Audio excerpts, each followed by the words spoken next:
हरे कृष्णा, राधे राधे। कैसे हैं आप सब लोग। आप सभी को देवउठनी एकादशी की बहुत बहुत शुभकामनाएं।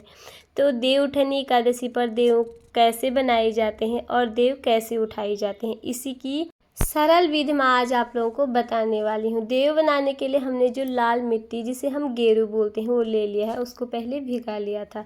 अब देव हम किसी दीवार पर भी बना सकते हैं या नीचे भी बना सकते हैं, घर के आंगन भी या घर के बालकनी में भी, या हम घर की छत में भी देव को बना सकते हैं। आप चाहे तो मंदिर के पास में ही इस प्रकार आप दीवार में भी देवों को बना सकते हैं। मैंने यहाँ पर मंदिर के पास में दीवार है, वहाँ पर मैं देवों का घर बना रही हूँ और इसके अंदर से हमें देव बनाने हैं। देवउठनी एकादशी पर देव बनाकर उन्हें जगाया जाता है और फिर उसके बाद तुलसी माता का विवाह कराया जाता है। हमने यहाँ पर देवों का घर बना लिया है। हम जिस प्रकार से घर बनाया जाता है, चारों प्रकार से हमने इस तरह से लाइनें खींच ली हैं और नीचे से थोड़ा हम खुला छोड़ देंगे, क्योंकि घर कभी पूरा बंद नहीं किया जाता है। मैंने यहाँ पर पेंसिल की सहायता से लाइनें खींच ली थी। अगर आप चाहें तो पेंसिल से या चौक से भी इसमें लाइन खींच सकते हैं। जो भी डिजाइन आपको आता है, जिस प्रकार का भी आता है, आप उसी प्रकार का डिजाइन इसमें बना लें। क्योंकि अगर आपको बहुत अच्छे से देव बनाने नहीं आते हैं तो आप पहले या चौक की सहायता या पेंसिल की सहायता से भी पहले बना सकते हैं। इस प्रकार से जो भी डिजाइन आपको आता है, आप हाथों को घुमाकर इस प्रकार डिजाइन बना सकते हैं। तो मेरा यहाँ पर चारों किनारों पर डिजाइन पूरा हो चुका है। अब मैंने बीच में बनाने हैं देव यानी कि भगवान श्री हरि, विष्णु, लक्ष्मी, नारायण भगवान जी, जो क्षीर सागर में सोए रहते हैं। देवउठनी एकादशी के दिन इस प्रकार से देव बनाकर उन्हें जगाया जाता है। फिर तुलसी माता के साथ उनका विवाह संपन्न कराया जाता है। हम यहाँ पर बीच में देव बना लेंगे। विष्णु भगवान की जैसी भी आकृति होगी उसी में हम इस आकृति को बना लेंगे। इस प्रकार से हम क्रॉस कर लेंगे और जैसी भी आपको आती है, जिस प्रकार की भी आती है, आप ऐसा ही बनाएं, क्योंकि भगवान हमारी आकृति नहीं, हमारे मन के सच्चे भाव देखते हैं। तो जैसी भी आपको देव बनाने आते हैं, जैसी भी आपको डिजाइन आती है, ज़रूर से बनाएं। आप इसको एक पेपर में भी बना सकते हैं और पेपर को फिर आप इस प्रकार दीवार पे चिपकाकर उनकी भी पूजा कर सकते हैं। तो हमने यहाँ पर देव बना लिए हैं। देवों के साथ साथ जितने भी शुभ चिन्ह हैं वो भी बनाए जाते हैं, जैसे स्वास्तिक का चिन्ह है, ओम का चिन्ह है, भगवान गणेश जी की मूर्ति विग्रह भी बनाई जाती है। यहाँ पर सूरज, चंद्रमा, तारे, शंख, घंट, ध्वज, जो भी हमारे शुभ चिन्ह हैं और जो भी पूजा में प्रयोग होते हैं, दिए, ये सब हम यहाँ पर बना लेते हैं। मैं बहुत सरल तरीका आप लोगों को बता रही हूँ, क्योंकि आज मेरे पास ज़्यादा टाइम नहीं है। और इस प्रकार से भी देव बनाकर आप देवउठनी एकादशी पर पूजा कर सकते हैं। यहाँ पर मैंने दोनों किनारों पर स्वास्तिक बना लिया है। अब मैं यहाँ सबसे पहले बैकुंठ के लिए सीढ़ियाँ बनाएंगे।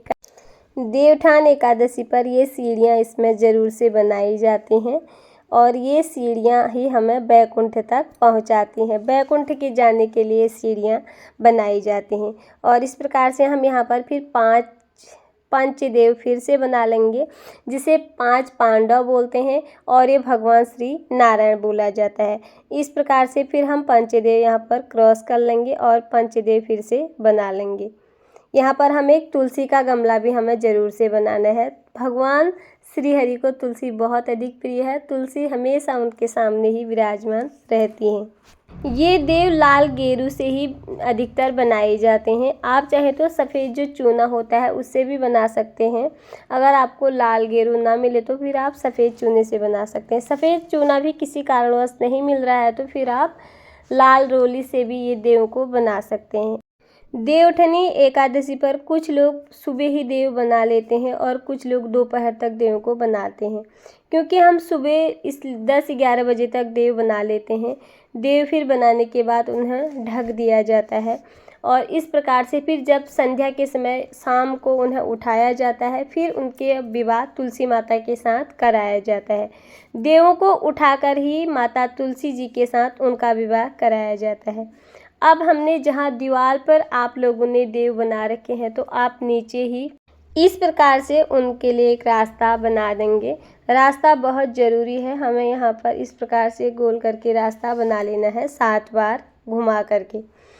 तो इसी नीचे से हम देव एकादशी की जो पूजा सामग्री है, जो देवों पर हम रखते हैं, वो नीचे ही हम विराजमान करेंगे और इसको हम यहाँ पर ढक लेंगे और इसी पर हम देव उठाएंगे। अगर आपने फिर ज़मीन में ही देव बना रखे हैं तो फिर आप इसी में वो सामग्री रखकर यहीं पर देव उठा सकते हैं। अधिकतर लोग दीवारों में भी देव बनाते हैं और अधिकतर लोग नीचे ज़मीन पर भी देव बनाते हैं।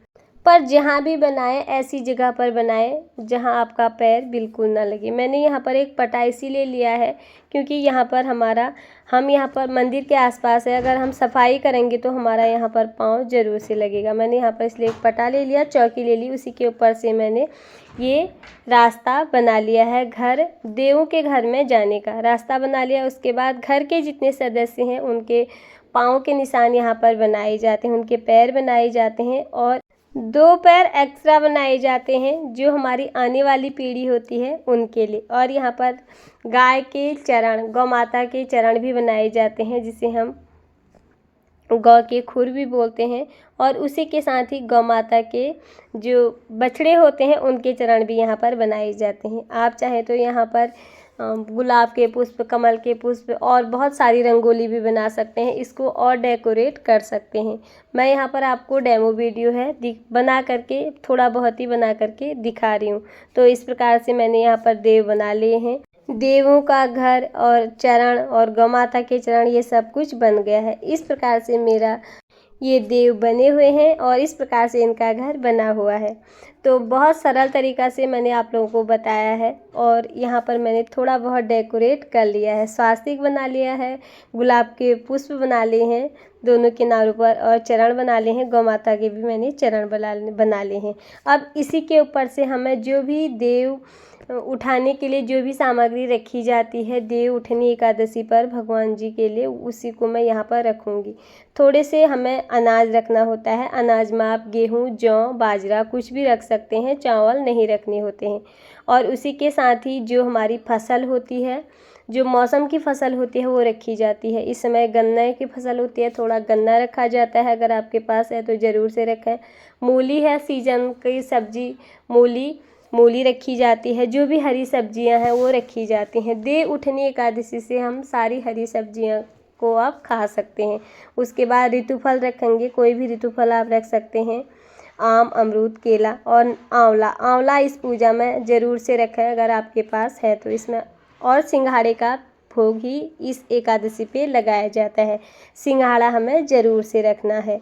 और उसके बाद ले लेंगे थोड़ी सी रुई जिसे हम कपास बोलते हैं। और इस मौसम में जो भी ऋतुफल या भी जो भी नई सब्जी आई वो सब हमें देवों के ऊपर रखा जाता है। और कमी पूर्ति के लिए यहाँ पर हमें दक्षिणा रखनी होती है, एक रखना होता है घी का दीपक। इस प्रकार से हमें देवों के ऊपर ये सब रखकर इसे ढक दिया जाता है और शाम को ये खोला जाता है। खूब इसको बजाया जाता है, ढोलक बजाकर, घंटी बजाकर, शंख ध्वनि बजाकर देवों को उठाया जाता है। देवों को उठाने के लिए हम यहाँ पर गीत भी गाते हैं ज़ोर ज़ोर से, इस तरह से ताली बजाकर और ये परात बजाकर हम इस तरह से देवों को उठाते हैं। इस प्रकार एक बर्तन या आप एक बांस की डलिया से भी इसे ढक सकते हैं। परात से मैंने ढका है क्योंकि परात हमारे किचन का सबसे शुद्ध बर्तन माना जाता है। फिर हमने दिन भर इसको इस प्रकार से ढक लिया था और शाम को जब हम देव उठाएंगे सबसे पहले हम वहाँ पर एक दीपक प्रज्वलित करेंगे। दीप प्रज्वलित करके और ताली, ये परात बजाकर, घंट बजाकर, शंख बजाकर, ये बजाकर हम देवों को उठाएंगे। देव उठाते समय आप गीत भी यहाँ पर गा सकते हैं। इस प्रकार देव बनाए जाते हैं और उन्हें उठाया जाता है। फिर ये जो सामग्री है यहाँ पर, इसे हम सब प्रसाद के रूप में बाद में मिल बांट कर परिवार में सब खा सकते हैं इस सामग्री को।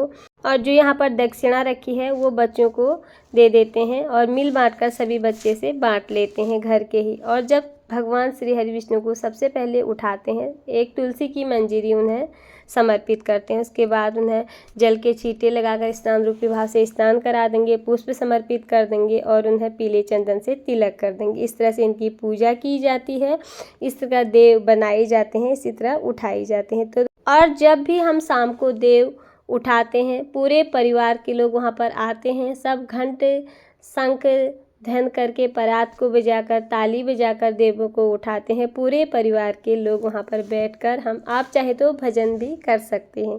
तो यही थी मेरी आज की वीडियो। देवउठनी एकादशी पर देव कैसे बनाए जाते हैं, किस प्रकार से उठाए जाते हैं।